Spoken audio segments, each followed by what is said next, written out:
With the grand opening of Carnival Cruise Line Celebration Key happening very soon, guests are buzzing with excitement about what's to be expected at the new Bahamas destination, and we've all heard about the impressive 10-story sun castle, the massive Starfish Lagoon, and Calypso Lagoon, the Caribbean's largest freshwater lagoons. Dining, bohemian-centered artwork, and festive touches have all been revealed to us, but what hasn't been announced is some of these prices that apparently Carnival is planning on charging us when we visit, and it's certainly no surprise that access to certain key areas of the private destination will require a separate fee. It really helps with the crowd control in a lot of areas. But for instance, if you want to enjoy the adults-only Pearl Cove Beach Club, access is going to start at $100 per person. And here you'll find plenty of loungers, a quieter pool, a full-service restaurant, and private beach access. And for an upgraded experience of $140 per person, you get an open bar along with all of the Pearl Cove Beach Club amenities. And it's an important reminder that Carnival Cruise Line's cheer beverage package will not be accepted while you're at Celebration Key. It will still work on board your dock cruise ship, but not on the island itself. And obviously, I'm really against this and Carnival's drink package in general. First off, for their drink package, they limit you to 15 drinks throughout the entire day. And I know 15 might sound like a lot of drinks, but let's break this down. When you start in the morning, you can have 2 or 3 just for breakfast. You can have another 2 or 3 just for lunch, and you can have another 2 or 3 just for dinner. So right now you're at anywhere from like 7 to 10 drinks. Say you go to a show or the casino afterward, that's another 2 to 3 drinks.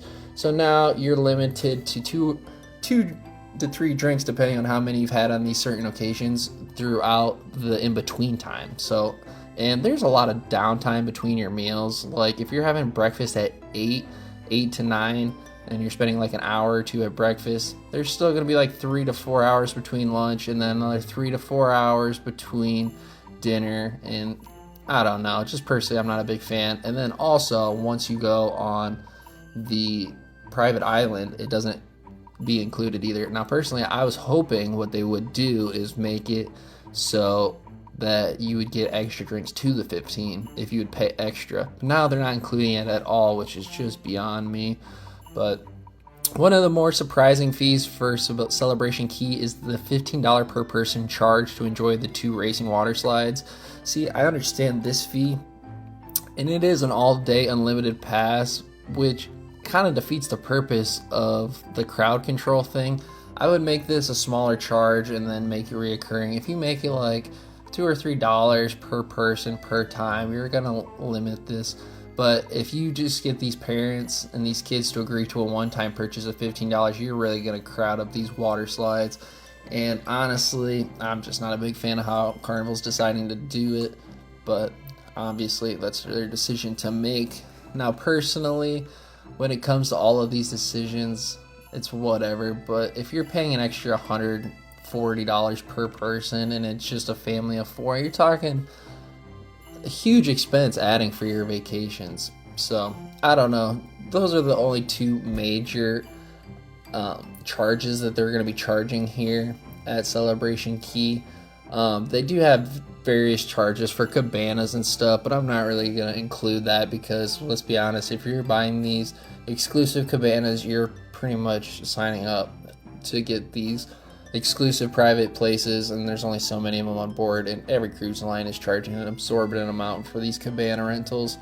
Personally, it doesn't make a lot of sense unless you're having a huge group together, and the things that are included with the cabana rentals are usually not that great compared to what you're spending.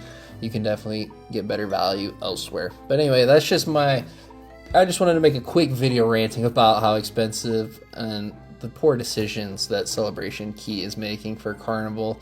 Honestly, I thought Carnival was trying to catch up with Royal Caribbean in the private destination game, but honestly, Carnival's just slipping more and more for me with the lack of like reality they have with the people who are actually on board their cruise ships, and then they cut back on the loyalty program as well, and it's just like, it's frustrating being associated and enjoying a Carnival cruise. And honestly, the only thing that keeps me coming back to Carnival is the guy's burger. But anyways, let me know how you feel in the comments down below. I'll see you in the next one.